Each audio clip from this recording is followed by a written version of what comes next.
paghampas ni Kid Bomba. Uy! Members of Team Vamos, may iba palang pinaplano. Gawin pa nating dalawa. 12 si Warlord, ay si One Shot, tapos 15 Sa gold pa rin talaga. And ngayon, umiiwas din kasi yung Team Vamos But as expected. At ngayon, no, na exhaust na nga agad yung paglatag dito ng Team Spirit. Sila naman ngayon, ang hahabol. Ando si Hiko, gusto sanang lumipad. Kaso nga lang sa kanyang Ubus yung paglipad stats! ay talaga namang pinipigilan ng mga members ng Team Vamos. Makakaligtas pa rin naman sila Sword. Lumalalim na sila Hiko. Abutan pa naman pa Yo-Yo! Making it a double kill here para kay Smooth.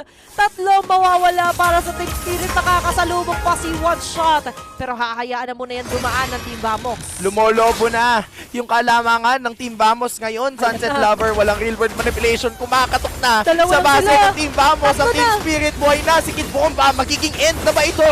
Nagmamadali na dito. Nilatag ng kalan na Zaman Force para dito kay Lanets. Na ngayon tuloy-tuloy pa rin sa pag-ariba. Tuloy-tuloy sa